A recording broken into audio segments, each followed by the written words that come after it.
So எல்லாருக்கும் ஒரு பெரிய ஹாய். முக்கியமா ஃபிலிம் ரோல் ஃபேமிலிக்கு எல்லாரும் வந்துட்டீங்கல்ல. இன்னைக்கு நம்ம வாக்கிங் டெட் சீரிஸோடைய சீசன் 3 தான் பார்க்க போறோம். ஸோ நான் உங்ககிட்ட கேட்ட 20,000 லைக் வந்துச்சா அப்படின்னு பார்த்தா இன்னும் வரல. ஆனால் நீங்கள் லைக் போடல அப்படின்றதுக்காக நான் பண்ணாமல் இருக்க முடியாதுல்ல. ஸோ அதனால உங்களுக்காகவே இன்னைக்கு சீசன் 3. ஸோ கண்டிப்பாக டைம் கிடைக்கும் பொழுது அடிக்கடி அடுத்தடுத்த சீசன் போய்கிட்டே இருக்கலாம். சீசன் 3க்குள்ள போகிறதுக்கு முன்னாடி என்ன நடந்தது அப்படின்ற விஷயத்த பார்த்துடலாம். திடீர்னு உலகம் முழுக்க ஜாம்பி வைரஸ் பரவுது. ரிக்குன்ற ஒரு போலீஸ் ஆஃபீஸர் அவர் ஹாஸ்பிட்டல்ல இருந்து கண்ணை முழிச்சு அவரோட ஃபேமிலியை தேடுறாரு. ஸோ ஒரு வழியா ரிக்கு அவரோட ஃபேமிலியை கண்டுபிடிச்சிடறாரு. ஒரு குரூப் ஆஃப் சர்வைவர்ஸ் இருக்காங்க. இவங்க எல்லாருமே தப்பிச்சு போகணும். டிசீஸ் கண்ட்ரோல் சென்டருக்கு போனா அங்க ஏதாவது மாத்து மருந்து ரெடி பண்ணி வச்சிருப்பாங்களா அப்படின்னு போறாங்க. பார்த்தா இந்த நோய்க்கு மருந்தே கிடையாது. எல்லாரும் சாக வேண்டியதுதான். ஸோ என்ன பண்றதுன்னு தெரியாம ஒவ்வொரு நாளும் உயிருக்கு போராட ஆரம்பிக்கிறாங்க. அப்பதான் ஒரு பண்ணை வீட பாக்குறாங்க. அங்க ஒரு டாக்டர் இருக்காரு. ஸோ இந்த இடம் வந்து கொஞ்சம் சேஃபா இருக்கிறதுனால எல்லாரும் இங்கேயே தங்க ஆரம்பிக்கிறாங்க. அந்த டாக்டர் என்ன நினைக்கிறாருன்னா இந்த நோயை குணப்படுத்த முடியும் அப்படின்னு சொல்லி ஜாம்பி எல்லாம் யாருக்கும் தெரியாம அங்கேயே ஒரு வீட்டுக்குள்ள அடைச்சு வச்சிருக்காரு. அந்த ஜாம்பிஸ்ல இவரோட ஒய்ஃபும் பையனும் இருக்காங்க. அப்புறம் டாக்டருக்கு புரிய வச்சு இதுக்கு மருந்து கண்டுபிடிக்க வாய்ப்பே இல்லை, இவங்களை கொன்னுதான் ஆகணும்னு எல்லாரையுமே கொல்றாங்க. ஸோ எல்லாமே ஒழுங்கா போகுது. ஆனா நம்ம ரிக்குக்கும் ஷெயினுக்கும் இடையில ப்ராப்ளம் வருது. ஏன்னா ஷெயினுக்கு ரிக்கோட ஒய்ஃப் வேணும். ஸோ அதனால பிளான் பண்ணி நம்ம ரிக்கை தனியா கூட்டிட்டு போயிட்டு கொலை பண்ணலான்னு ட்ரை பண்றாரு. ஆனா நம்ம ரிக்கு ஷெயினை போட்டு தள்ளிடுறாரு. இறந்து போன ஷெயின் திடீர்னு ஜாம்பியா எழுந்துக்க நல்ல வழியா ரிக்கோட பையன் கன்னால ஷூட் பண்ண அந்த சவுண்டை கேட்டு ஒரு ஜாம்பி படையே இந்த பண்ணை வீட்டை நோக்கி வருது. இதுக்கு மேல இந்த பண்ணை வீட்லயும் உங்களால இருக்க முடியாது. ஆனா இருந்தாலும் முடிஞ்ச வரைக்கும் சண்டை போட ட்ரை பண்றாங்க. முடியல அப்படின்னு தெரிஞ்ச உடனே கார் எடுத்துட்டு எல்லாரும் வேற இடத்துக்கு போலான்னு எஸ்கேப் ஆகுறாங்க. ஆனா அந்த ஆண்ட்ரியான்ற பொண்ணு மட்டும் அங்க இருக்கிற ஜாம்பி கிட்ட மாட்டிக்கிறாங்க. நல்ல வேலையா ஆண்ட்ரியாவை காப்பாத்த யாரோ ஒருத்தவங்க வராங்க. கையில கத்தி எடுத்துக்கிட்டு 2 கை இல்லாத ஜாம்பியை வச்சுக்கிட்டு இருக்காங்க. அப்புறம் நம்ம ரிக்கு அவரோட ஆளுங்கெல்லாம் கூட்டிட்டு சேஃபான ஒரு இடத்துக்கு வந்துட்டாரு. அப்பதான் அவர் ஒரு பெரிய உண்மையை சொல்றாரு. ஆக்சுவலா இந்த பூமியில இருக்கிற எல்லாருக்குமே ஜாம்பி வைரஸ் பரவிடுச்சு. ஸோ இதுக்கப்புறம் ஒரு ஜாம்பி வந்து நம்மள கடிச்சாதான் நம்ம ஜாம்பியா மாறுவோம்லாம் கிடையாது. நம்ம இறந்து போயிட்டாவே தன்னால ஜாம்பியா மாறிடுவோம். ஏன்னா ஜாம்பி வைரஸ் நம்ம மூளைக்குள்ள தான் இருக்கு. ஸோ இந்த விஷயம் தெரிஞ்சு எல்லாரும் ஷாக் ஆகுறாங்க. இதுக்கப்புறம் அவங்க என்ன பண்ண போறாங்க அப்படின்றது தான் மீதி கதையே. ஸோ அதனால டைம் வேஸ்ட் பண்ணாம ஸ்ட்ரைட்டா நம்ம சீசன் 3 உடைய கதைக்குள்ள போகலாம். ஆனா அதுக்கு முன்னாடி உங்க ஃபிலிம் ரோலை மறக்காம சப்ஸ்கிரைப் பண்ணிக்கோங்க. முடிஞ்ச இந்த வீடியோவுக்கு ஒரு லைக்கையும் போட்டு விடுங்க. இந்த வீடியோவுக்கு இவ்வளவு லைக் வேணும் அப்படிலாம் நான் கேட்கல. ஒரு லைக்கை போட்டு மறக்காம சப்ஸ்கிரைப் பண்ணி உங்க சப்போர்ட்டை கொடுங்க. அதுவே எனக்கு போதும். ஸோ சீசன் 3 உடைய கதைக்குள்ள போகலாம். ஸோ இந்த விஷயங்கள்லாம் நடந்து பல மாசங்கள் கடந்து போகுது. தொடர்ந்து இவங்க சர்வைவ் பண்ணி இந்த இடத்துக்கு ரொம்பவே பழகிட்டாங்க. ஆனா நம்ம டாக்டருடைய ஃபார்ம்ல இருந்தாங்கல்ல அந்த அளவுக்கு சொகுசா ஒரே இடத்துல இருக்கவே முடியல. நாடோடிகள் மாதிரி ஒவ்வொரு இடமா மாறி மாறி போய்கிட்டு தான் இருக்காங்க. இப்ப கூட ஒரு வீட்டை உடைச்சி அங்க இருக்கிற ஜாம்பி எல்லாம் கொன்னு அந்த வீட்டுல ஏதாவது பொருள் கிடைக்குமான்னு லூட் அடிக்க ஆரம்பிக்கிறாங்க. முக்கியமா இவங்களுக்கு சாப்பிட ஏதாவது ஒண்ணு வேணும். ஏன்னா இவங்க டெய்லி சாப்பிடறது கிடையாது. 2 நாள் விட்டோ 3 நாள் விட்டோ எப்ப சாப்பாடு கிடைக்குதோ அப்பதான் சாப்பிடுறாங்களே. நல்ல வேளையா டெரில் வந்து ஒரு ஆந்தைய பாக்குறாரு. அதை புடிச்சு அதை தின்னலான்னு ட்ரை பண்றாரு ஆளு. சரி அந்த வீட்டுல கொஞ்ச நேரம் ரெஸ்ட் எடுக்கலாம் அப்படின்னு நினைக்கிறதுக்குள்ளேயே திரும்பவும் ஜாம்பிஸ் எல்லாம் வர ஆரம்பிக்குதுங்க. இவங்க அங்க இருந்து எஸ்கேப் ஆகியே ஆகணும். ஸோ இப்படிதான் ஒரு இடத்துல இவங்களால நிரந்தரமா இருக்கவே முடியல. அதுவும் ரிக்கு வந்து ஏதாவது ஒரு பாதுகாப்பான இடம் வேணும்னு நினைக்கிறாரு. ஏன்னா அவரோட ஒய்ஃப் நல்லா நிற மாசம் பிரெக்னெண்டா இருக்காங்க. எப்படியும் ஒரு 10 மாசம் ஆயிருக்கும். குழந்தை பிறக்கிறதுக்கு இன்னும் ஒரு 1 வீக் தான் டைம் இருக்கு. ஸோ ரிக்கு அவரோட ஒய்ஃப் லோரியா ஒரு பாதுகாப்பான இடத்துல வச்சுதான் பிரசவம் பார்க்கணுமே. ஏன்னா குழந்தை பிறந்து அவங்க கொஞ்ச நாள் ரெஸ்ட் எடுக்கணும். இப்படி ஓடிக்கிட்டே இருந்தா கண்டிப்பா முடியாது. ஸோ என்ன பண்றதுன்னு தெரியல. ரிக்கு டெரில் கூட சேர்ந்து வேட்டையாடலான்னு காட்டுக்குள்ள போகும்போது தான் ஒரு விஷயத்த பாக்குறாரு. ஆளு ஷாக் ஆயிடுறாரு. ஏன்னா காட்டுக்கு நடுவுல ஒரு பெரிய ஜெயிலே இருக்கு. இதை ஏன் நம்ம யோசிக்காம விட்டுட்டோன்னு இப்பதான் அவருக்கே தோணுது. ஏன்னா ஜெயிலுன்றது ஒரு பாதுகாப்பான இடம். சுத்தி ஃபுல்லா வேலிகள் இருக்கும். அதை தாண்டி ஜாம்பிஸால வர முடியாது. இவங்க என்ன பண்ணணும்னா ஜெயிலுக்குள்ள இருக்கிற ஜாம்பிஸை மட்டும் காலி பண்ணிட்டாங்கன்னா போதும். இவங்க ஒரு சேஃபான இடத்துல இருக்கலாம். அதோட கண்டிப்பா உள்ள சாப்பிடறதுக்கு தேவையான பொருள் ஆயுதங்களும் இருக்கும். ஸோ அதனால வேலையில இறங்குறாங்க. இந்த நேரத்துல ஒரு லேடி, அவங்களோட பேரு மிஷோன், அவங்க கிட்ட ஒரு ஷார்ப்பான கட்டானா பிளேடு ஒன்று இருக்கு. அந்த பிளேடாலேயே மெடிக்கல் ஷாப்ல இருக்கிற ஜாம்பி எல்லாம் போட்டு தள்ளி ஆஸ்பிரின் மருந்தை எடுக்கிறாங்க. அப்புறம் நேரா அவங்க ஒரு இடத்துக்கு வராங்க. அங்க நம்ம ஆண்ட்ரியா இருக்காங்க. கை இல்லாத 2 ஜாம்பிஸும் இருக்கு. ஸோ சீசன் 2ல வந்து நம்ம ஆண்ட்ரியாவை காப்பாத்தினது இந்த மிஷோன் என்ற லேடி தான். ஸோ எதுக்காக மருந்து கொண்டு வந்திருக்காங்கன்னா ஆண்ட்ரியாவோட உடம்பு சுத்தமா முடியல. ஸோ இங்க வச்சு உங்களை ட்ரீட்மெண்ட் பார்க்க முடியாது. ஒரு சேஃபான இடத்துக்கு போகணும் அப்படின்னு அந்த கை இல்லாத ஜாம்பியையும் கூட்டிட்டு போறாங்க.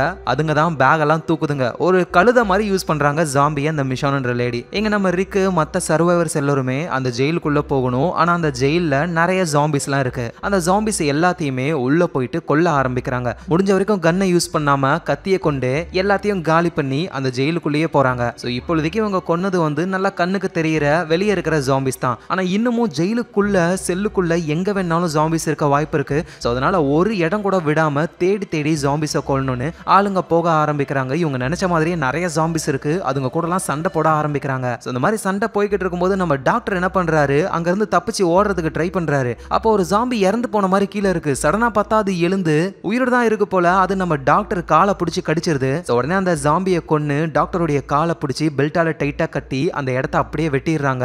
அதனால டாக்டர் ஜாம்பியா மாற மாட்டாரு அப்படின்னு இவங்க நம்புறாங்க. இன்னுமே இந்த ஜெயில ஃபுல்லா செக் பண்ண வேண்டியது இருக்கு. சடனா பார்த்தா ஜாம்பிஸ் வர மாதிரி சவுண்ட் கேக்குது. என்னடான்னு திரும்பி பார்த்தா அது ஜாம்பிஸ் இல்ல, மனுஷங்க. இந்த ஜெயில இருந்த கைதிகள் அவங்க செல்லுக்குள்ள இருந்ததுனால எந்த ஜாம்பிஸும் உள்ள வரல. அதனால அவங்க யாருமே ஜாம்பியா மாறல. நம்ம ரிக்கோ வந்து அந்த கைதிகளை ரிலீஸ் பண்றாரு. அதுல பனியன் போட்ட ஒரு ஆளு, அவர்கிட்ட கன் இருக்கு. அவரு தான் அந்த கைதிகளோட லீடர் போல. அப்படியே கண்ணை காட்டி ஆளு மிரட்டுறாரு. நம்ம ரிக்கோ இங்க என்ன நடக்குது அப்படின்ற எல்லா விஷயத்தையும் வெளியே கூட்டிட்டு போயிட்டு இவங்களுக்கு காட்ட ஆரம்பிக்கிறாரு.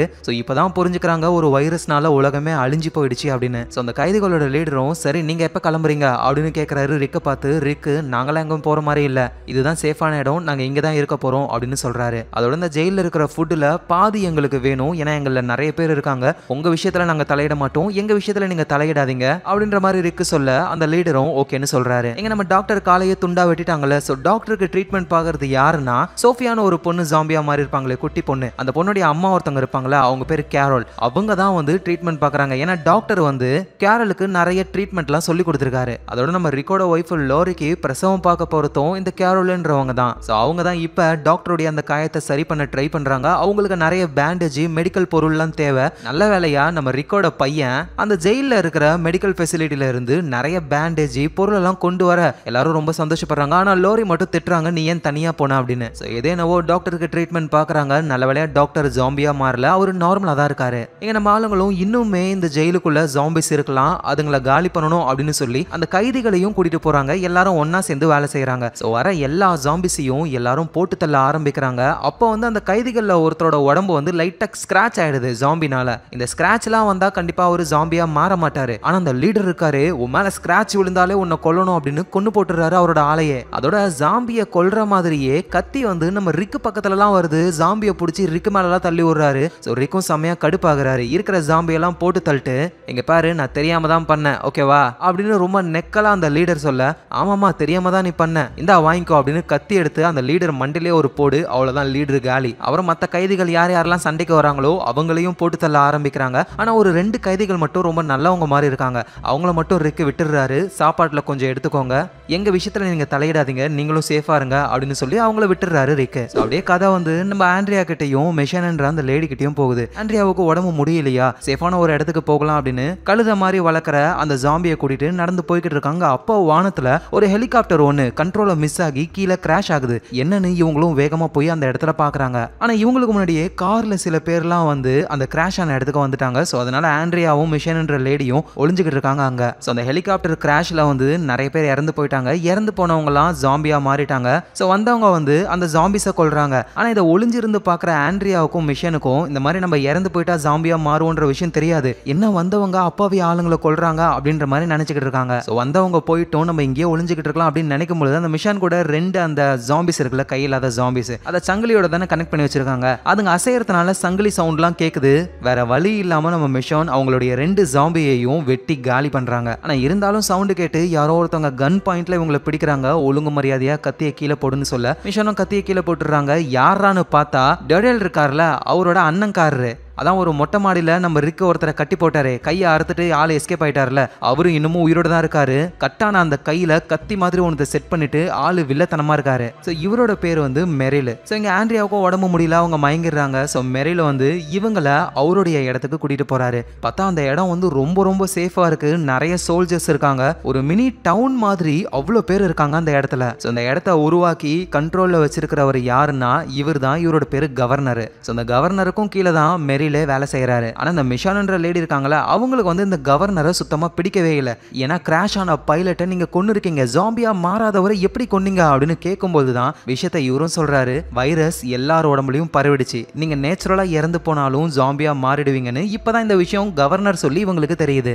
நல்லா ரெஸ்ட் எடுங்க, நீங்க எப்ப வேணாலும் இந்த இடத்துல இருந்து போகலாம் அப்படின்னு சொல்லிட்டு கவர்னர் நேரா ஒரு இடத்துக்கு போறாரு. ஒரு ஹெலிகாப்டர் கிராஷ் ஆச்சுல, அதுல ஒரே ஒரு பைலட் மட்டும் உயிரோட இருக்காரு. கவர்னரும் அந்த பைலட் கிட்ட நம்ம இப்ப இருக்கிற இடம் இடம் ரொம்பவே பாதுகாப்பான இடம், ஆளுங்க எங்க இருக்காங்கன்னு சொல்லு, அவங்களையும் நான் கூட்டிட்டு வரேன் அப்படின்னு சொல்ல அந்த பைலட்டும் அவங்க இருக்கிற லொகேஷனை சொல்லிடுறாரு. அப்புறம் நம்ம மிஷான் வந்து அவங்க வளர்க்குற அந்த 2 ஜாம்பிஸையும் போட்டு தள்ளி இருப்பாங்கல்ல, அந்த ஜாம்பிஸையும் இங்க கொண்டு வந்திருக்காங்க. கவர்னருக்கு கீழே வேலை செய்யற மில்டன் அப்படின்ற ஒருத்தர் அவர் அந்த ஜாம்பிஸை ஆராய்ச்சி பண்றாரு. சார், அந்த மிஷான்ன்ற பொண்ணு இந்த ஜாம்பியோடைய குணத்தையே மாத்திருக்கா, வாயோடைய தாடைய எடுத்துட்டா தனியா. ஸோ அதனால அந்த ஜாம்பிஸ்க்கு கடிக்கிற பழக்கமே சுத்தமா தெரியவே இல்லை. கை இல்லாததுனால அதுங்களால ஒண்ணுமே பண்ண முடியல. அந்த பொண்ணு சொல்றதெல்லாம் அதுங்க கேட்டிருக்குங்க, கிட்டத்தட்ட ஒரு பெட்டாவே மாத்திட்டா. ஸோ இப்படின்னு அந்த மில்டன் சொல்ல கவர்னருக்கும் ஜாம்பிஸை யூஸ் பண்ணலாமா அப்படின்ற மாதிரிலாம் தோணுது. ஸோ அப்புறம் அந்த பைலட் சொன்னார்ல லொகேஷன், அந்த இடத்துக்கு கவர்னர் போறாரு. அங்க மிலிட்டரி ஆளுங்களாம் நிறைய பேர் இருக்காங்க, அவங்க கிட்ட செமையான கன்னுலாம் இருக்கு. ஸோ அங்க கவர்னர் போயிட்டு நார்மலா பேசுற மாதிரியே சீனை போட்டு சடனா அங்க இருக்கிற சோல்ஜர்ஸ் எல்லாரையுமே காலி பண்றாரு. ஏன்னா கவர்னரோட ஆளுங்க சுத்தி வளைச்சு போட்டு தள்ளுறாங்க இவங்க எல்லாரையும். அதுக்கப்புறம் இருக்கிற கன்னு ஆயுதங்கள் எல்லாம் அவரோட இடத்துக்கு கொண்டு வராரு. ஸோ இங்க இருக்கிறவங்கள பொறுத்த வரைக்கும் கவர்னர் ரொம்ப ரொம்ப நல்லவர் அப்படின்னு நினைச்சுக்கிட்டு இருக்காங்க. ஆனா கவர்னர்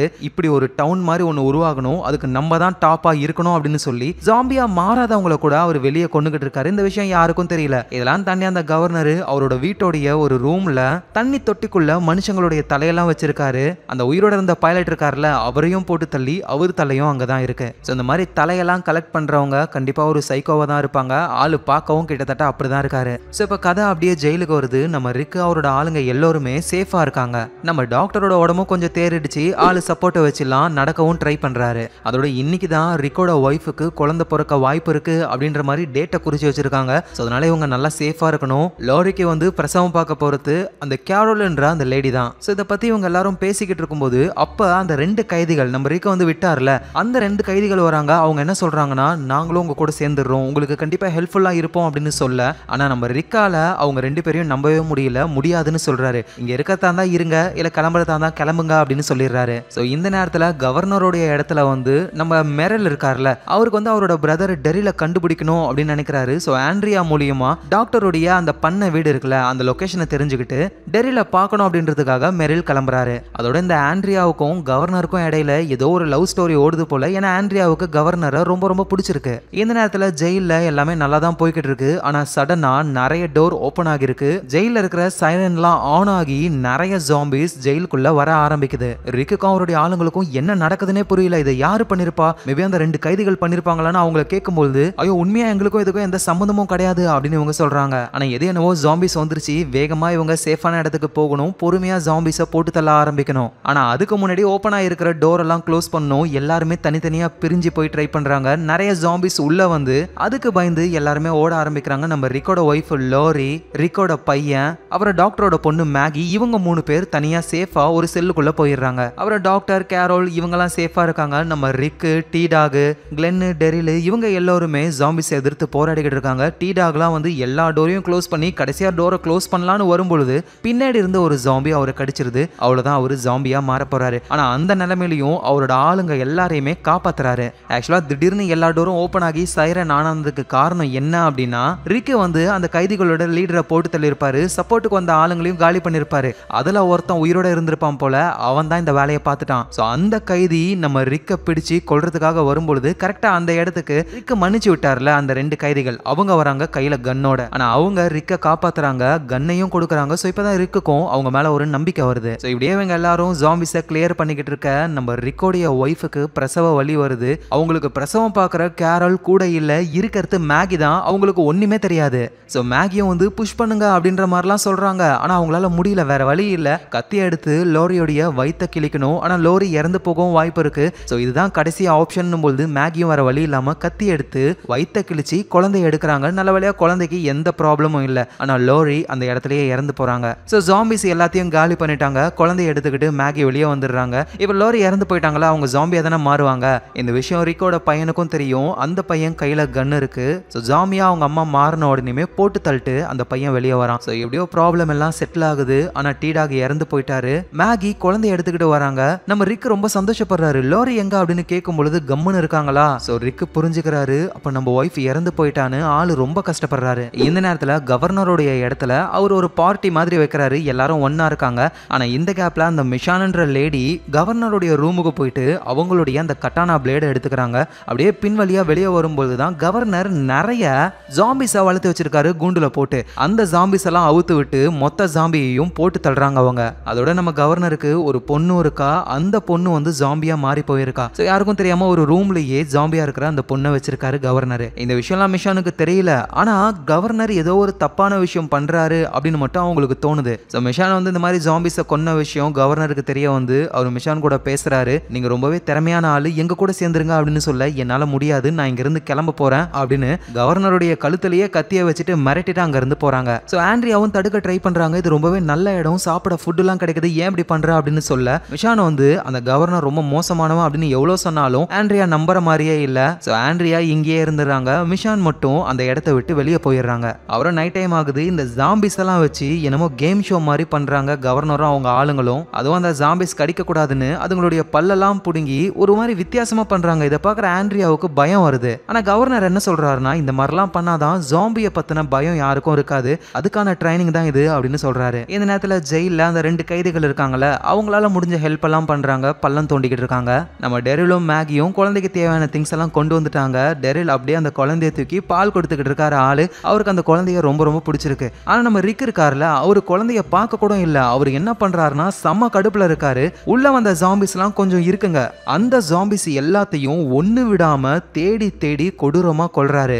ஏன்னா ரிக்குக்கு அவரோட ஒய்ஃப் இறந்து போனதை சுத்தமா ஜீரணிச்சிக்கவே முடியல. எல்லா ஜாம்பியும் போட்டு தள்ளி ஆள் அப்படியே உட்காந்துக்கிட்டு இருக்கும்போது சடனா அங்க இருக்கிற போன் ரிங் அடிக்க ஆரம்பிக்குது. ரிங் அடிக்குதுன்னா அப்ப யாரோ கால் பண்றாங்கன்னு தானே அர்த்தம் அப்படின்னு டக்குன்னு ஓடி போய் அதை அட்டன் பண்றாரு. யாரான்னு பார்த்தா ஒரு லேடி தான் பேசுறாங்க. ரிக்கும், நீங்க இருக்கிற இடம் சேஃப் தானா? ஆமா, நாங்க இருக்கிற இடம் சேஃப் தான், ப்ளீஸ் எங்க ஆளுங்களை சேர்த்துக்கோங்க, நாங்க எல்லாருமே உங்களுக்கு ரொம்ப ரொம்ப ஹெல்ப்ஃபுல்லா இருப்போம், ஒரு குழந்தை வேற இருக்கு அப்படின்னு சொல்ல அந்த லேடியும் என்னால எதுவும் முடிவெடுக்க முடியாது, நான் மத்தவங்க கிட்ட கேட்டுட்டு ஒரு 2 மணி நேரத்துல கால் பண்றேன் அப்படின்னு சொல்லி காலை கட் பண்ணிடுறாங்க. சோ ரிக்கும் அங்கேயே இருக்காரு. அகைன் திரும்பவும் கால் வருது. இங்க பாருங்க, நீங்க ரொம்ப கெட்டவங்களா இருந்தா நாங்க என்ன பண்றது அப்படின்னு போன்ல பேசுறவங்க கேட்க, இல்ல நாங்க கெட்டவங்களா இல்ல, நாங்க ரொம்ப ரொம்ப நல்லவங்க தான். சரி ஓகே, உங்க ஒய்ஃப் எப்படி இறந்து போனாங்க அப்படின்னு கேட்ட உடனே ரிக் ஷாக் ஆகுறாரு. என்னோட ஒய்ஃப் இறந்து போனது உங்களுக்கு எப்படி தெரியும் அப்படின்னு கேட்க, அதுக்கு அவங்க எதுவும் சொல்ல மாட்டாங்க, காலை கட் பண்ணிடுறாங்க. சோ திரும்பவும் கால் வரும்னு ரிக் அங்கேயே இருக்காரு. அப்ப அந்த இடத்துக்கு டாக்டரும் வராரு. சோ ரிக்கும் டாக்டர் கிட்ட இந்த போன் கால் விஷயத்தெல்லாம் சொல்ல டாக்டர் அந்த போன் எடுத்து காதுல வைக்கிறாரு. லைனே ஃபுல்லா டெட்டா இருக்கு, அதாவது காலும் பண்ண முடியாது, காலும் வராது. ஆனா ரிக்குக்கு இந்த மாதிரி தோணுது, மேபி அது அவரோட இமேஜினேஷனா இருக்கலாம், ஒய்ஃப் இறந்து போனதை நினைச்சு அவரே இந்த மாதிரி கற்பனை பண்ணிக்கிறாருன்னு புரிஞ்சுக்கிட்டு சோ எதுவும் சொல்லாம டாக்டர் அங்க இருந்து போயிடுறாரு. ரிக்கும் அடுத்தது கால் வருது, அதை அட்டன் பண்ணி பேச அவரோட ஒய்ஃப் லோரி தான் பேசுறாங்களே. சோ ரிக்குக்கும் தெளிவா புரியுது, நம்ம ரொம்ப கஷ்டத்துல இருக்கோம், இது எல்லாமே நம்ம கற்பனை அப்படின்னு புரிஞ்சுக்கிட்டு காலை கட் பண்ணிட்டு அடுத்த வேலையை பார்க்கலான்னு கிளம்பிடுறாரு. இந்த நேரத்துல அந்த கவர்னர் இருக்காருல, வெளியே போனாங்களா மிஷான், அவங்கள காலி பண்ணோன்னு மெரில் இன்னும் சில ஆட்கள் எல்லாம் அனுப்புறாரு. அவங்களும் மிஷானை கண்டுபிடிச்சிடுறாங்க. சோ மிஷானும் பயங்கரமா சண்டை போடுறாங்க. இவங்க போடுற சவுண்ட்ல ஜாம்பிஸ்லாம் அங்க வருது. சோ இவங்களுக்குள்ள நடக்கிற சண்டையை மறந்து ஜாம்பிஸை எதிர்த்து சண்டை போட்டுக்கிட்டு இருக்காங்க. அப்போ ஒரு ஜாம்பி வந்து அதோடைய ரத்தம் எல்லாமே மிஷான் உடம்புல பட்டுடுது. சோ அந்த ரத்தத்தோடவே அவங்க அங்க இருந்து எஸ்கேப் ஆகுறாங்க. நம்ம மெரில் இருக்காருல, அவர் கூட வந்த ஆளுங்க எல்லாரும் காலி, மெரில் மட்டும் தான் இருக்காரு. தப்பிச்சு போன மிஷானை புடிச்சு காலி பண்ணும் அப்படின்னு மெரிலும் பின்னாடியே வந்துகிட்டு இருக்காரு. எங்க மிஷானுக்கும் ஒரு விஷயம் புரிய வருது, அவங்கள ஜாம்பிஸ் எதுவுமே பண்ணல, ஏன்னா உடம்பு ஃபுல்லா ஜாம்பியோட ரத்தம் இருக்கிறதுனால இவங்களோட வாசனை வெளியே தெரியல. சோ அதனால ஜாம்பியோட ஜாம்பியாவே அவங்க நடந்து போக ஆரம்பிக்கிறாங்க. சோ அப்படியே போயிட்டே ஒரு டவுனுக்கு வந்துடுறாங்க. அங்க நம்ம கிளென்னும் மேகியும் இருக்காங்க. ஏன் இங்க வந்தாங்கன்னா, பாப்பா இருக்குல்ல, அதுக்கு திங்ஸ் வாங்கலாம் அப்படின்னு சொல்லி வந்திருக்காங்க. அதே இடத்துக்கு தான் மெரிலும் வராரு. அவரு கிளென்னை பார்த்துட்டு, டே கிளென்னு இங்க தான் இருக்கியா, என்னோட தம்பி டெரில் எப்படா இருக்கான், அவன் உயிரோட தான் இருக்கான், உடனே அவங்க கிட்ட என்ன கூட்டிட்டு போ அப்படின்னு சொல்ல கிளென்னு முடியாதுன்னு சொல்றாரு. ஏன்னா மெரில் ரொம்ப மோசமானவர், அவர்னால எல்லா குரூப்புக்கும் ப்ராப்ளம் வரும், அதோட மெரிலுக்கும் ரிக்குக்கும் ஒரு தீராத பகை இருக்கு. சோ அதனால முடியாதுன்னு சொல்ல மெரில் என்ன பண்றாருன்னா மேகியை பிடிச்சி கன் பாயிண்ட்ல வச்சு ஒழுங்கு மரியாதையா என் இடத்துக்கு வாங்க அப்படின்னு மேகியும் கிளென்னையும் அந்த கவர்னருடைய இடத்துக்கு கூட்டிட்டு போயிடுறாரு. இது எல்லாத்தையுமே மிஷான் அங்க இருந்து ஒளிஞ்சிருந்து பாக்குறாங்க. சோ கிளென்னும் மேகியும் எடுக்க வந்த பொருள் எல்லாம் எடுத்துக்கிட்டு மிஷான் ஸ்ட்ரைட்டா அந்த ஜெயிலுக்கு வராங்க. அங்க ரிக்கையும் பாக்குறாங்க. சோ ரிக் எதுவும் புரியாம பாக்குறாரு, கிளென்னும் மேகியும் தான் பொருள் எடுக்கிறதுக்கு போனாங்க, அவங்க வராம வேற ஏதோ ஒரு லேடி வந்திருக்காங்களே அப்படின்னு. சோ ரிக் மிஷானை உள்ள கூப்பிடுறாரு. என்ன விஷயம் அப்படின்னு கேட்கும் பொழுது, இந்த மாதிரி உங்க ஆளுங்க 2 பேரை ஒருத்தன் கடத்தி கொண்டு போயிட்டான், அவங்க இருக்கிற இடம் எனக்கு தெரியும் அப்படின்னு இவங்க சொல்றாங்க. சரின்னு ரிக்கும் கிளென்னையும் மேகியும் நம்ம தான் காப்பாத்தி ஆகணும் அப்படின்னு, மிஷானுக்கு தான் கவர்னருடைய இடம் தெரியும்ல, சோ அந்த இடத்துக்கு போகிறதுக்கு இவங்க ரெடி ஆகுறாங்க. இந்த நேரத்துல கவர்னருடைய இடத்துல அந்த மெரில் வந்து கிளென்னை போட்டு செம்ம அடி அடிக்கிறாரு. நீங்க எல்லாம் எங்க இருக்கீங்க, என் தம்பி டெரில் எங்க இருக்கான், எல்லா விஷயத்தையும் சொல்லு அப்படின்னு கேக்குறாரு. ஆனா கிளென்னு சொல்ற மாதிரியே இல்ல.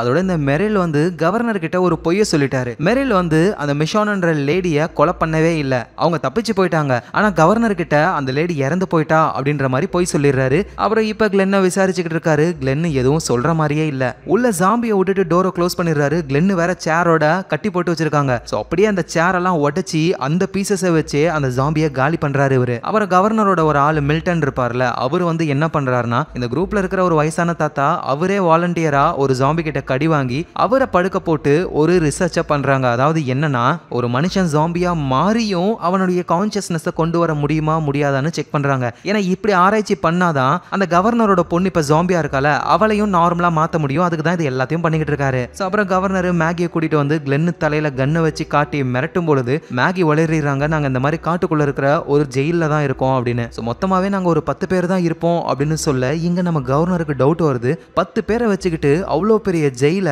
அங்க இருக்கிற ஜாம்பிஸ் எல்லாம் அடிச்சு கிளியர் பண்றது கஷ்டமான விஷயம். மேபி அதிக பேர் இருக்கவும் வாய்ப்பு இருக்கு அப்படின்னு அவரோட ஆளுங்களை எவ்வளவு பேர் இருக்காங்க அப்படின்னு அந்த ஜெயில போய் செக் பண்ணுங்க அப்படின்னு சொல்லி அனுப்பி விடுறாரு. ஆனா அதுக்கு முன்னாடியே நம்ம இருக்கு சில ஆட்கள் எல்லாம் கூட்டிட்டு இப்ப கவர்னரோட இடத்துக்கு வெளியே தான் இருக்காரு. செக்யூரிட்டி பலமா இருக்கு. கரெக்டான நேரத்துக்காக வெயிட் பண்றாங்க இவங்க. இந்த நேரத்துல ஜெயிலுக்கு பக்கத்துல இருக்கிற ஒரு காடு, அந்த காட்டுல ஒரு குரூப் ஆஃப் சர்வைவர்ஸ் இருக்காங்க. அவங்க எல்லாருமே ஜாம்பி கூட சண்டை போடுறாங்க. அதுல ஒருத்தரோட ஒய்ஃபை ஜாம்பி கடிச்சிருது. அந்த நிலைமையிலேயே ஸ்ட்ரைட்டா அவங்க ஜெயிலுடைய பின்பக்கமா ஒரு கதவு இருக்கு, உடைஞ்சு போய் அது வழியா அவங்க ஜெயிலுக்குள்ள வராங்க. இது எதுவும் தெரியாம நம்ம ரிக்கோடைய மத்த ஆளுங்க, டாக்டருடைய இன்னொரு பொண்ணு பெத்து, நம்ம ரிக்கோட பையன், இப்படின்னு நிறைய பேர் இருக்காங்க. அதுல ரிக்கோட பையன் அந்த குரூப் ஆஃப் சர்வைவர்ஸை பார்த்து சீக்கிரம் என் கூட வாங்கன்னு அவங்கள காப்பாத்தி கொண்டு போய் தனியா அவங்கள ஒரு செல்லுல அடைச்சு வச்சிடறாங்க. ஒருத்தரோட ஒய்ஃப் ஜாம்பி கிட்ட கடி வாங்கினாங்கல்ல, அவரே மனசை கல்லாக்கிக்கிட்டு அவரோட ஒய்ஃபை காலி பண்றாரு. அதோட அந்த குரூப் ஆஃப் சர்வைவர்ஸ் வந்து எங்களை வெளியே விடுங்க அப்படின்னு சொல்றாங்க. ஆனா நம்ம ரிக்கோட பையன் மத்த ஆளுங்களாம் முடியாதுன்னு சொல்றாங்க. உங்களுக்கு தேவையான ஃபுட் எல்லாம் நாங்க தரோம், உங்க மேல நம்பிக்கை வர வரைக்கும் எங்களால உங்களை ரிலீஸ் பண்ண முடியாதுன்னு சொல்ல அந்த சர்வைவர்ஸ்க்கும் அட்லீஸ்ட் நம்ம இங்க சேஃபா இருப்போம்ல அதுவே போதும் அப்படின்னு சொல்லி அங்கேயே இருக்க ஆரம்பிக்கிறாங்க. இந்த நேரத்துல கவர்னரோட இடத்துல கவர்னர் என்ன பிளான் பண்றாருன்னா கிளென்னையும் மேகியும் சீக்கிரமா போட்டு தள்ளணும்னு நினைக்கிறாரு. ஏன்னா கிளென்னையும் மேகியும் ஆண்ட்ரியா பார்த்துட்டாங்கன்னா பிரச்சனை ஆகும். ஏன்னா இப்ப கவர்னர் ஆண்ட்ரியா கூட தான் க்ளோஸா இருக்காரு. அதனால கிளென்னையும் மேகியும் போட்டு தள்ளுறதுக்கு ட்ரை பண்றாங்க. கரெக்டா அந்த நேரத்துல ரிக்கும் அவரோட ஆளுங்களும் உள்ள வந்து கிளென்னையும் மேகியும் காப்பாத்துறாங்க. ஏதோ ஒரு ப்ராப்ளம் நடக்குதுன்னு ஆண்ட்ரியாவுக்கு தெரிய வருது. ஆனா கவர்னர் என்ன சொல்றாருன்னா ஜெயில இருந்து வந்த ஏதோ ஒரு கைதிகள் தான் இதெல்லாம் பண்றாங்க அப்படின்ற மாதிரி சொல்றாரு. ஆனா வந்தது ரிக்கும் அவரோட ஆளுங்களும் அப்படின்னு ஆண்ட்ரியாவுக்கு தெரியல. எங்க அந்த மிஷான் இருக்காங்களா, அவங்க கவர்னருடைய ரூம்ல வெயிட் பண்ணிட்டு இருக்காங்க. கவர்னர் வந்தா போட்டு தள்ளலான்னு. அப்போ ஒரு ரூமை திறந்து பார்க்கும்போது தான் அவர் கலெக்ட் பண்ணி வச்சிருக்கிற மண்டைகள்லாம் இருக்கு. அதோட அவரோட பொண்ணும் ஜாம்பியா மாறி போய் இருக்காங்க. கரெக்டா அப்ப கவர்னர் வராரு. ப்ளீஸ் என் பொண்ணை விட்டுடு அப்படின்னு சொல்ல அதெல்லாம் கேட்காம மிஷான் அந்த பொண்ணை போட்டு தள்ளுறாங்க. அதோட கவர்னருடைய கண்ணையும் நோண்டி விட்டுட்டு அங்க இருந்து எஸ்கேப் ஆகி ஓடுறாங்க. அடிப்பட்ட கண்ணை கவர்னர் பேண்டேஜ் எல்லாம் போட்டுக்கிறாரு. கவர்னருக்கு கடுப்பு யாரு மேல அப்படின்னா மெரில் மேலதான். ஏன்னா அவரு தான் மிஷான்ன்ற பொண்ணை சாகடிச்சிட்டேன் அப்படின்னு சொல்லியிருப்பாரு. ஆனா இப்ப அந்த பொண்ணு தான் வந்து குழந்தையும் சாகடிச்சுட்டு கண்ணையும் நோண்டு போயிட்டா. அதனால இவன் தான் துரோகி, வந்தவங்க எல்லாருமே இவன் சொல்லி தான் வந்திருக்காங்க அப்படின்னு சொல்ல அங்க இருக்கிற மக்கள்லாம் மெரில கொல்லணும் அப்படின்னு சொல்றாங்க. அதோட கிளென்னையும் மேகியும் காப்பாத்த நம்ம ரிக்கு அவங்க ஆளுங்கெல்லாம் வந்து ட்ரை பண்ணாங்கல்ல, அதுல டெரில் இருக்காருல அவரை வந்து இந்த கவர்னரோட ஆளுங்க புடிச்சிட்டாங்க. டெரிலையும் மெரில் முன்னாடி நிப்பாட்ட இப்பதான் அண்ணன் தம்பிங்க ரொம்ப நாள் கழிச்சு மீட் பண்ணிக்கிறாங்களே. அந்த கவர்னரும் இங்க பாரு மெரில், உன் மேலதான் எனக்கு டவுட் இருக்கு, நீ தப்பு பண்ணல அப்படின்னா உன் தம்பியை கொன்னுட்டு வா, அப்பதான் நான் உன்னை நம்புவேன் அப்படின்னு சொல்ல மெரிலும் டெரிலும் சண்டை போட்டுக்க ஆரம்பிக்கிறாங்க. ஆனா அவங்க ரெண்டு பேருக்குமே தெரியும் யாரு ஜெயிச்சாலும் சரி அந்த கவர்னர் இவங்க ரெண்டு பேரையும் கொல்லதான் போறான் அப்படின்னு. அதனால அவங்க ரெண்டு பேருமே சேர்ந்து சண்டை போட ஆரம்பிக்கிறாங்க. எங்க கவர்னரும் ரெண்டு பேருமே போட்டு தள்ளலாம் அப்படின்னு நினைக்கும் பொழுது தூரத்துல இருந்து நம்ம ரிக்கும் அவரோட ஆளுங்களும் மெரிலையும் டெரிலையும் காப்பாத்துறாங்க. அவங்கள காப்பாத்தி கொண்டு வரும் பொழுது அங்க கிளென் இருக்காரு, மிஷானும் இருக்காங்க. ஏன்னா அவங்களுக்கு தெரியும் மெரில் ரொம்ப மோசமானவன் அப்படின்னு. நம்ம கிளென்னை வேற போட்டு புரட்டி எடுத்தாருல, அதனால இவன் இருக்கக்கூடாது, ஒழுங்கா இங்க இருந்து போக சொல்லுங்க அப்படின்னு இவங்களுக்குள்ளேயே சண்டை கிரியேட் ஆக ஆரம்பிக்குது. அவதான் டெரில் ஒரு முடிவு பண்றாரு, என் அண்ணன் உங்க கூட வந்தா உங்களுக்கு ப்ராப்ளம் நினைக்கிறீங்க, அதனால நானும் என் அண்ணனும் தனியா போயிடுறோம், எங்களை கண்டுக்காதீங்க அப்படின்னு சொல்லி டெரிலும் மெரிலும் அங்க இருந்து போயிடுறாங்க. மீதி இருக்கிறவங்க ஜெயிலுக்கு போக ஆரம்பிக்கிறாங்க. இங்க நம்ம கவர்னர் ரிக்கோட ஆளுங்க மேல செம்மையா கடுப்பாகிறாரு. அவங்க ஜெயில தான் இருக்காங்கன்ற விஷயம் இவருக்கு தெரியும். அதனால ஆளுங்களெல்லாம் கூட்டிட்டு அங்க கிளம்பலாம் அப்படின்னு ட்ரை பண்றாரு.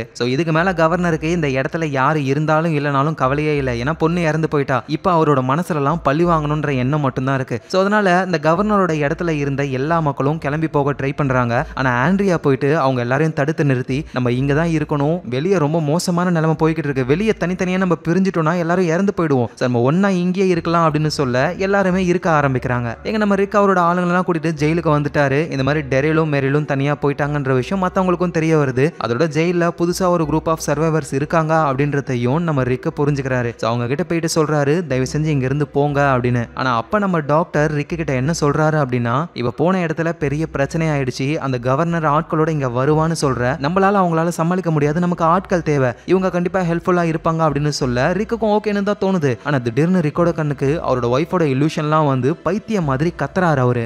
எங்க தனியா போன டெரிலும் மெரிலும், இந்த மெரில்ன்றவர் வந்து பயங்கரமான முரட்டு ஆளு. ஆனா டெரில் வந்து ரொம்ப ரொம்ப நல்லவர். ஒரு பிரிட்ஜ்ல ஒரு ஹஸ்பண்ட் அண்ட் ஒய்ஃப் கை குழந்தையோட ஜாம்பி கிட்ட மாட்டிக்கிட்டாங்க. அவங்கள போயிட்டு டெரில் காப்பாத்துறாரு. ஆனா அந்த மெரில் என்ன பண்றாருன்னா, அந்த ஹஸ்பண்ட் அண்ட் ஒய்ஃப் அவங்களோட கார்ல இருக்கிற திங்ஸ் எல்லாம் இதெல்லாம் நமக்கு தேவைப்படும், இவங்க 2 பேரை போட்டு தள்ளிட்டு நம்ம அந்த திங்ஸ் எல்லாம் எடுத்துக்கலாம் அப்படின்னு சொல்ல, டெரில் அவர்கிட்ட இருக்கிற வில்ல வச்சு அவரோட அண்ணன் மெரில் முன்னாடியே பாயிண்ட் பண்ணி, நீங்க இங்க இருந்து போங்க, இவனை நான் பாத்துக்கிறேன் அப்படின்னு சொல்லி அவங்கள காப்பாத்தி விட்டுறாரு. மெரிலும், டே டெரில் ஏன்டா இவ்வளோ நல்லவன் ஆயிட்ட நீனு, இங்க பாரு நான் இப்படிதான் இருப்பேன், என்னோட ஹெல்ப் என்னோட ஃப்ரெண்ட்ஸுக்கு தேவைப்படுது, கண்டிப்பா நான் அங்க போக போறேன், நீ வரத்தாந்தா ஒழுங்கா நல்லவனா மாறி வா, இல்லனா எங்கேயாவது போ அப்படின்னு சொல்ல, சரி ஓகே வந்து தொலைறேன்னு மெரிலும் டெரிலும் ஜெயிலுக்கு தான் வந்துகிட்டு இருக்காங்க.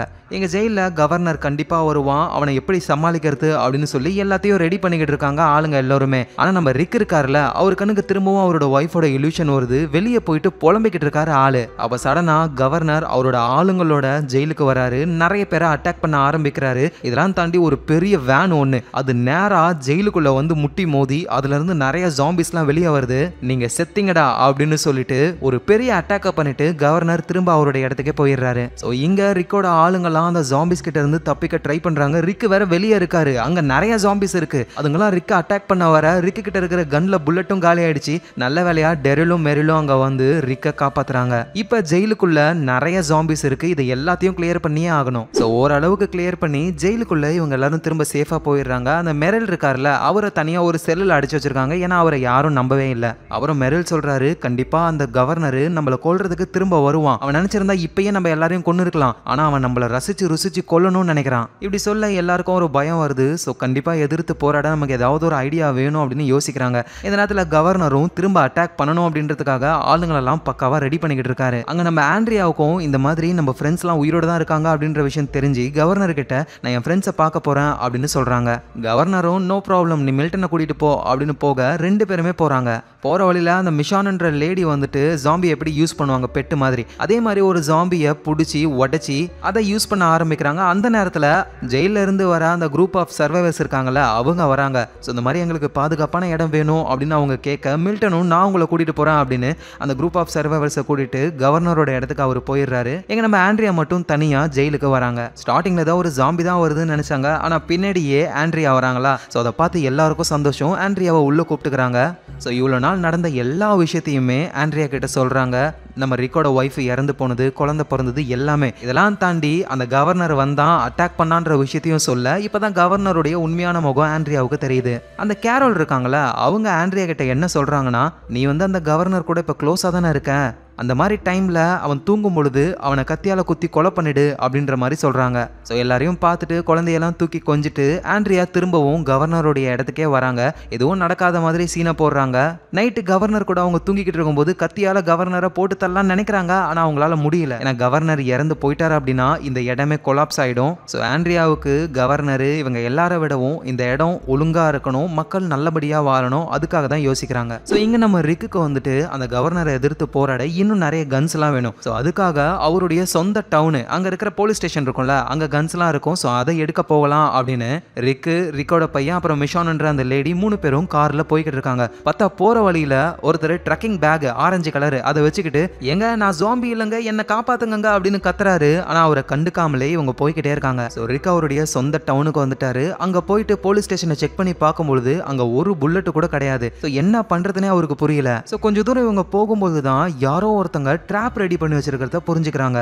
ரோட்ல போற வழி எல்லாம் மார்க்கிங் மாதிரிலாம் போட்டிருக்கு. ஸோ அதை ஃபாலோ பண்ணியே போகும்பொழுது யாரோ ஒருத்தர் மாடி மேல நின்றுக்கிட்டு ஒழுங்கு மரியாதையா உங்க கன்ஸ் எல்லாம் கீழே போட்டு போயிடுங்க அப்படின்னு சொல்லி மிரட்டுறாரு. ஆனா ரிக்கு அந்த பர்சன் கூட சண்டை போட ஆரம்பிக்கிறாரு. அவரை வளைச்சு பிடிச்சி யாரான்னு பார்த்தா அது மார்கன். சீசன் 1ல நம்ம ரிக்கு முதல்ல ஒருத்தருக்கு ஹெல்ப் பண்ணுவார்ல அந்த பர்சன். ஆனா இப்ப இவர் மட்டும் தான் இருக்காரு, அவரோட பையனை காணோம். சோ இவங்க அட்டாக் பண்ணதுல ஆளு மயங்கிட்டாரு. ஸோ அவரை தூக்கிட்டு மேல ரூமுக்கு போறாங்க. பார்த்தா அவ்வளோ கன்ஸ் அவ்வளோ புல்லட் வச்சிருக்காரு இவரு. சோ நிறைய பேர்கிட்ட இருந்து ஆளு புடுங்கிருப்பாரு போல கன்னெல்லாம். சோ மிஷானோ என்ன சொல்றாங்கன்னா, இவன் இங்கே இருக்கட்டும், நம்ம கன்ஸ் எல்லாம் எடுத்துட்டு போலாம் அப்படின்னு சொல்ல, இவன் எனக்கு ஹெல்ப் பண்ணிருக்கான், சோ அதனால நம்ம அப்படி விட்டு போக முடியாது அப்படின்னு சொல்ல, உடனே ரிக்கோட பையனும் அப்ப எனக்கு ஒரு முக்கியமான பொருள் வேணும்னு அதை எடுக்க போகணும். ஆனா ரிக் முடியாதுன்னு சொல்றாரு. உடனே மிஷானும் நான் அவன் கூட போறேன் அப்படின்னு இவங்க எங்க போறாங்கன்னா, ரிக்கோட ஒய்ஃப் பையன் இருக்கிற ஃபேமிலி போட்டோவை எடுக்கணும்னு தான் அந்த பயபுள்ள போயிருக்கு. பார்த்தா அங்க ஜாம்பிஸ்லாம் இருக்கு. அது கூடலாம் சண்டை போட்டு எப்படியோ அந்த போட்டோவை எடுத்துறாங்க. இங்க மயங்கி இருந்த மார்கனும் கண்ணு முழிச்சு எழுந்துக்கிறாரு. அவரு ரிக்க அட்டாக் பண்றாரு. ரிக்கும் யோ எனக்கு தெரியலையா நான் தான் யார் ரிக் அப்படின்னு சொல்ல மார்கனுக்கும் இப்பதான் ஞாபகம் வருது. ப்ளீஸ் ரிக் என்ன கொன்னுடு அப்படின்னு சொல்லி கெஞ்சுறாரு. ஏன்னா ரிக்க வந்து ஒரு பெரிய ஸ்னைப்பரை கொடுத்திருப்பாரு, உன்னோட ஒய்ஃபை நீயே கொன்னுடு அப்படின்னு சொல்லி. ஆனா இந்த மார்கன் அவரோட ஒய்ஃபை கொல்ல முடியாம அப்படியே விட்டுருப்பாரு. அந்த ஜாம்பி ஒய்ஃப் தான் அவரோட பையனையும் கடிச்சு 2 பேருமே ஜாம்பியா மாறி இருப்பாங்க. சோ கடுப்புல அவங்க 2 பேருமே போட்டு தள்ளி ஒரு சைக்கோ மாதிரி ஆயிட்டாரு. இவரு ஃபுல்லா கன்ஸை தான் கலெக்ட் பண்ணி வச்சிருக்காரு இங்க. சோ ரிக்கோ என்ன சொல்றாருன்னா நீ ஏன் கூட வந்துரு, நம்ம ஒன்னா சேர்ந்து போராடலாம் அப்படின்னு சொல்ல என்னாலலாம் முடியாது, எவ்வளவு கன்ஸ் வேணுமோ எடுத்துட்டு போ, நான் இங்க தான் இருப்பேன் அப்படின்னு சொல்ல சரி ஓகேன்னு இவங்களும் தேவையான கன்ஸ் எல்லாம் எடுத்து கார்ல லோட் பண்ணி அங்க இருந்து கிளம்ப ஆரம்பிக்கிறாங்க. போகும்பொழுது ஸ்டார்டிங்ல ஒருத்தர் ஆரஞ்சு கலர்ல ட்ரக்கிங் பேக்கை போட்டுக்கிட்டு ஹெல்ப் பண்ணி கேட்பார்ல, அவரு ஜாம்பி கிட்ட கடி வாங்கி இறந்துட்டாரு போல. அவரோட பேக் மட்டும் இருக்கு. மேபி அதுல ஏதாவது நல்ல பொருள் இருக்கலான்னு அந்த பேகை மட்டும் எடுத்துக்கிட்டு அப்படியே தொடர்ந்து இவங்க போக ஆரம்பிக்கிறாங்க. ஸோ கவர்னருக்கும் நம்ம ரிக்குக்கும் இடையில ஒரு போரே நடக்க போகுது. ஆனா அதுக்கு முன்னாடி ஒரு பேச்சுவார்த்தைக்கு ஏற்பாடு பண்றாங்க.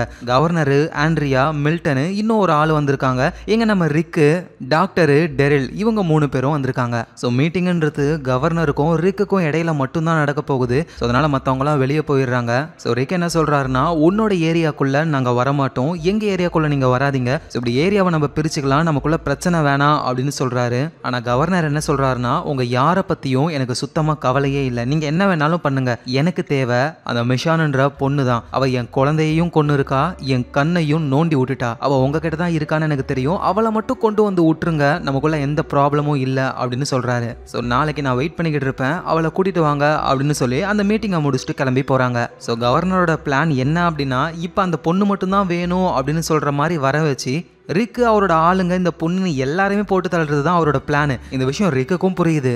ஆனா ரிக்கு ஜெயிலுக்கு போயிட்டு என்ன விஷயத்த சொல்றாருன்னா நம்ம ஒரு போருக்கு ரெடி ஆகணும், அவனை எதிர்த்து நம்ம போராடணும் அப்படின்னு சொல்றாரு. ஏன்னா இவருக்கும் தெரிஞ்சு போச்சு அவன் நம்ம எல்லாரையும் கொல்லதான் போறான், அதுக்கு முன்னாடி நம்ம முந்திக்கணும் அப்படின்னு ரெடி ஆகுறாங்க. இங்க இந்த கவர்னரும் நம்ம ரிக்கு மற்ற ஆளுங்களெல்லாம் போட்டு தள்ளிட்டு அந்த மிஷான்ன்ற பொண்ணை மட்டும் பிடிச்சி டார்ச்சர் பண்ணணும்னு ஒரு இடத்தையே உருவாக்கிக்கிட்டு இருக்காரு ஆளு. கவர்னர் கூட இருக்கிற மில்டனுக்கு வந்து கவர்னர் பண்றது தப்பு அப்படின்னு புரிய வருது. ஸோ அதனால அவர் ஆண்ட்ரியாவை கூப்பிட்டு ஜெயில இருக்கிற உங்க ஃப்ரெண்ட்ஸ் எல்லாரையுமே அவர் காலி பண்ண போறாரு, அதோட உன்னை காப்பாத்தினால மிஷான்ன்ற பொண்ணு அந்த பொண்ணை டார்ச்சர் பண்ணணும் தான் இந்த ரூமையே உருவாக்கியிருக்காரு அப்படின்னு சொல்லி காட்டுறாரு. ஸோ ஆண்ட்ரியாவும் புரிஞ்சுக்கிறாங்க இந்த விஷயத்த நம்ம ஃப்ரெண்ட்ஸ் கிட்ட சொல்லணும்னு வேகமா அங்கிருந்து எஸ்கேப் ஆகி போறாங்க. ஸோ ஆல்ரெடி ஜெயிலில் ஒரு குரூப் ஆஃப் சர்வைவர்ஸ் இருப்பாங்க.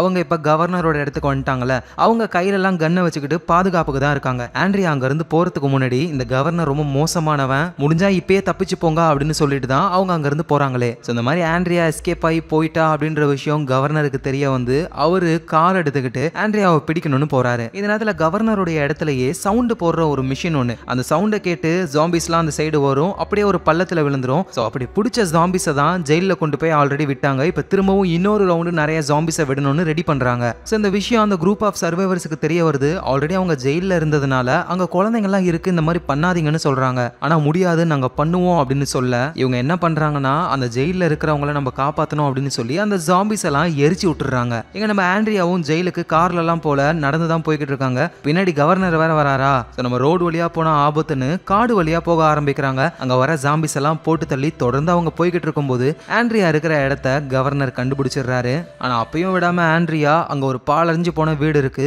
அதுக்குள்ள போய்க்கிறாங்க. பின்னாடியா அவரும் வராரு. இங்க பாரு ஆண்ட்ரியா, ஒழுங்கா என் கூட வந்துரு அப்படின்னு சொல்லி கூப்பிடும் பொழுது ஆண்ட்ரியா ஒரு டோரை ஓபன் பண்றாங்க. அங்க இருந்து நிறைய ஜாம்பிஸ் எல்லாம் வருது. ஸோ கவர்னரை அந்த ஜாம்பிஸ் கிட்ட மாட்டி விட்டுட்டு அவ்வளவுதான் அவன் செத்து போயிடுவான் அப்படின்னு நினைச்சு இவங்க நேரா ஜெயில் கிட்ட வராங்க. ஒரு வழியா ஜெயில் கிட்டயே வந்து அங்க காவலுக்கு நிக்கிற நம்ம ரிக்க கூப்பிட ட்ரை பண்றாங்க. ஆனா பின்னாடி வந்த கவர்னர் புடிச்சு அமுக்கிடுறாரு. ஸோ எந்த ஒரு சவுண்டும் போடாம அப்படியே ஆண்ட்ரியாவை அவரோட இடத்துக்கே கூட்டிட்டு வந்துடுறாரு. ஸோ அந்த மிஷான்ன்ற பொண்ணை டார்ச்சர் பண்ணணும்னு ரெடி பண்ண அந்த இடத்துல இப்ப அவரு ஆண்ட்ரியாவை வச்சிருக்காரு. அதோட கவர்னருக்கு தெரிய வருது ஜாம்பிஸ் எல்லாம் அந்த குரூப் ஆஃப் சர்வைவர்ஸ் தான் எரிச்சிருக்காங்க அப்படின்னு. ஸோ அவங்கள கூப்பிட்டு விசாரிக்கும் பொழுது இந்த மாதிரி நீங்க அந்த ஜெயில் அட்டாக் பண்றதுக்காக ட்ரை பண்றீங்கன்னு சொன்னாங்க, அங்க குழந்தைங்கலாம் இருக்கு, ஸோ அதனால ஜாம்பிஸை விட நாங்க ஒத்துக்க மாட்டோம் அப்படின்னு சொல்ல இங்க பாருங்க அவங்க தான் நம்மள அட்டாக் பண்ணாங்க ஃபர்ஸ்ட். அதோட நம்ம ஜாம்பிஸை கொண்டு போய் விட்டு அவங்கள அழிக்க ட்ரை பண்ணல, இந்த ஜாம்பி எல்லாம் அவங்க ஈஸியா அடிச்சு போட்டுருவாங்க, ஜஸ்ட் நம்ம பயம்புறுத்துறோம் அவ்வளவுதான். ஓ அப்படியா சார், இது தெரியாம நாங்க இந்த மாதிரி பண்ணிட்டோம், சாரி கேக்குறாங்க அவங்க. ஆனா கவர்னருக்கு இவங்களுக்கு எப்படி பெட்ரோல்லாம் கிடைச்சது அப்படின்ற டவுட் வருது.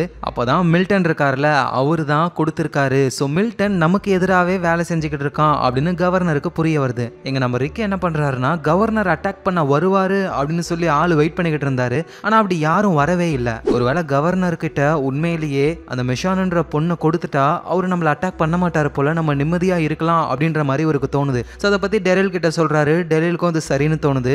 டைரக்டா மெரில் கிட்டயும் இந்த விஷயத்த சொல்றாங்க. சோ மெரிலும் அவரோட பிரதர் கிட்ட, பாத்தியா இதே வேலையை தான் நான் அவங்க கிட்ட இருக்கும்போது செஞ்சேன், என்ன கெட்டவன்னு சொன்னீங்க, இப்ப ரிக் அவங்க கூட இருக்கிற ஆளையே கொடுக்க போறான், இது நல்ல விஷயமா, என்னங்கடா அவங்க சட்டம் அப்படின்ற மாதிரி அவர் பேசுறாரு. சோ இன்னும் யாரும் எதுவும் முடிவு எடுக்கல. ஆனா இந்த மெரில் என்ன பண்றாருன்னா யார்கிட்டயும் எதுவும் சொல்லாம அந்த மிஷான் பொண்ணு இருக்காங்கல்ல அவங்கள அடிச்சு கட்டி போட்டு கவர்னருடைய இடத்துக்கு கூட்டிட்டு போக ஆரம்பிக்கிறாரு ஆளு. எங்க ஜெயில இருக்கிற டெரில் நம்ம அண்ணன் மெரில் எங்க காணோம், அதோட அந்த பொண்ணையும் காணோம், கூட்டிட்டு அவன் அங்க போயிட்டானோ அப்படின்னு இவரும் பின்னாடியே வர ஆரம்பிக்கிறாரு. சோ மெரில் கிட்ட மிஷானும், நீயும் உன்னோட தம்பி மாதிரி ரொம்ப நல்லவன் நினைச்சேன், ஆனா இது ரொம்ப மோசமானவன் தான் போல, எது என் தம்பி நல்லவனா, அவனை நல்லா யூஸ் பண்ணிக்கிட்டு இருக்கீங்க நீங்க, அந்த ரிக்கு சொல்றதெல்லாம் தலையாட்டிக்கிட்டு இருக்கான் அவன். சோ அவதான் மிஷானும் சொல்றாங்க, அதெல்லாம் கிடையாது, ரிக் எது பண்றதா இருந்தாலும் உன் தம்பி கிட்ட கேட்காம ஒரு முடிவை எடுக்கவே மாட்டான், அங்க இருக்கிற எல்லார்கிட்டையும் நான் பேசின வரைக்கும் டெரில் இருக்கிறதுனால தான் அங்க எல்லாருமே சேஃபா இருக்காங்களாம். சோ டெரில் அவனால என்ன முடியுமோ அதை பண்ணிக்கிட்டு இருக்கான், ஆனா நீ எதுவும் பண்ணாம இந்த நிலைமைக்கு வந்துட்டல, இப்ப நீ என்ன கூட்டிட்டு போய்கிட்டு இருக்க,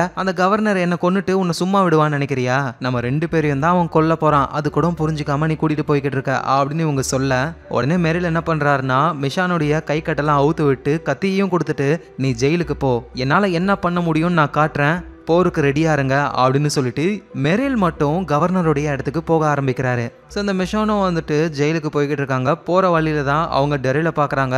என்னோட அண்ணன் மெரில் எங்க அப்படின்னு கேட்க, அவன் என்னை விட்டுட்டு அந்த கவர்னரோட இடத்துக்கு தான் போய்கிட்டு இருக்கான் அப்படின்னு சொல்ல இவரும் போறாரு அந்த இடத்துக்கு தான். ஸோ மெரில் என்ன பண்றாருன்னா அவரோட கார்ல பயங்கரமா சவுண்ட் வர மாதிரி பண்ணி நிறைய ஜாம்பிஸா ஒரு பக்கத்துல கொண்டு வராரு. அந்த ஜாம்பிஸ் எல்லாம் மொத்தமா கொண்டு போய் கவர்னரோட இடத்துக்கிட்ட வந்து இவர் டக்குன்னு கார்ல இருந்து குதிச்சு சுத்தி வராரு. ஸோ அங்க இருக்கிறவங்க ஜாம்பிஸ் வரத்தை பார்த்து ஜாம்பியை ஷூட் பண்றதுல பிஸியா இருப்பாங்க. இவர் பின்பக்கமா வந்து அங்க இருக்கிற ஆளுங்களை போட்டு தள்ள ஆரம்பிக்கிறாரு. ஆனா இருந்தாலும் மெரில அங்க இருக்கிறவங்க பிடிச்சிடுறாங்க. அதுவும் கவர்னர்லாம் சும்மா கொடூரமா கடிக்கலாம் செய்யறாரு ஆளு. நீ ஒரு துரோகிடா அப்படின்னு சொல்லி மெரில அவரு சாகடிச்சிடுறாரு. எங்க நம்ம டெரில் அவரோட பிரதர் மெரில தேடி அந்த இடத்துக்கு வந்துகிட்டு இருக்காரு. பார்த்தா ஒரு ஜாம்பியை பாக்குறாரு. அது வேற யாரும் இல்ல, அவரோட பிரதர் தான். கவர்னரை சாகடிச்ச உடனேயுமே இவர் ஜாம்பியா மாறிட்டாரு. இதை பாக்குற டெரில் ரொம்ப கஷ்டப்படுறாரு. அதுவும் மெரிலோட ஜாம்பி ஒரு பக்கத்துல வருது. இவரும் முடிஞ்ச வரைக்கும் தள்ளிவிட ட்ரை பண்றாரு. ஆனா அது பக்கத்திலேயே வருதா, வேற வழி இல்லாம அவரோட பிரதரையே இவரு சாகடிக்கிறாரு. அந்த மிஷான்ன்ற லேடியும் நேரா ரிக்கு கிட்ட போயிட்டு நடந்த எல்லா விஷயத்தையும் சொல்ல,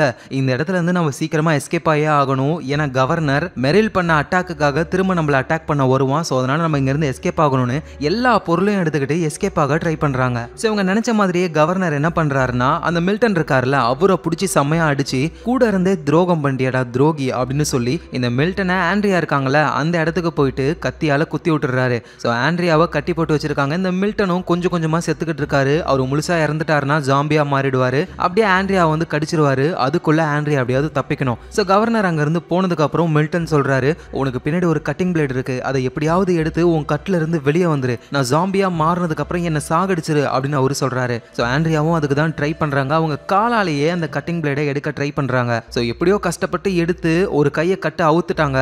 அடுத்தது அவுக்கிறதுக்குள்ளேயே அந்த மில்டன் இறந்து போய் ஜாம்பியா மாதிரி பக்கத்துல வராரு. சோ ஆண்ட்ரியாவும் பயத்துல கத்துறாங்க. சோ அதுக்கப்புறம் என்ன ஆச்சுன்னு நமக்கு தெரியல.